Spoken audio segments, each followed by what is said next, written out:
شہد کا ایک قطرہ زمین پر گر گیا۔ ایک چھوٹی سی چونٹی آئی اور اس نے اس شہد کے قطرے سے تھوڑا سا چکھا۔ اسے بڑا مزہ آیا۔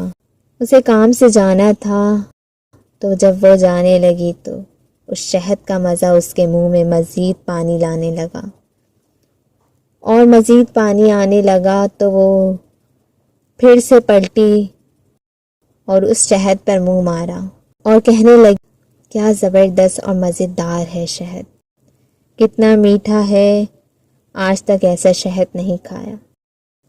پھر اس کے دماغ میں شہد کا خیال آیا، وہ لوٹی اور شہد میں سے تھوڑا سا اور چکھ لیا۔ اس نے دوبارہ جانے کا عزم کیا، مگر اس نے یہ محسوس کیا کہ یہ تھوڑا سا شہد کھانا کافی نہیں ہے، اسے اور کھانا چاہیے۔ وہ رکی اور اس مرتبہ کھانے کے بجائے شہد پر گر پڑی تاکہ وہ کم سے کم وقت میں زیادہ سے زیادہ لذت حاصل کر سکے۔ وہ چونٹی شہد میں غوطہ زن ہو گئی اور لطف اندوز ہونے لگی، مگر افسوس کہ وہ شہد سے باہر نہ نکل سکی۔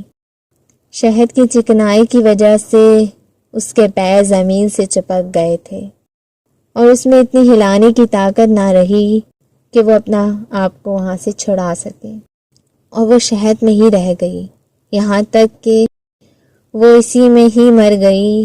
اس کی لذت اندوزی نے شہد کو ہی اس کی قبر میں تبدیل کر دیا۔ ایک دانا کا قول ہے کہ دنیا شہد کے ایک بہت بڑے قطرے کے علاوہ کچھ نہیں، بس جو بھی اس قطرہ شہد میں سے تھوڑا سا کھا لے اور اتفاق کرے گا تو وہ نجات پا جائے گا، اور جو ایسا نہ کرے گا وہ بھی اسی کے شیرے میں غوطہ زن ہوگا اور ہلاکت اس کا مقدر بن جائے گی۔ اس کا سبق یہ ہے کہ جو ملے جتنا ملے خوش ہو جائیں، زیادہ کی تلاش میں کہیں آپ جان سے ہی ہاتھ نہ دھو بیٹھیں۔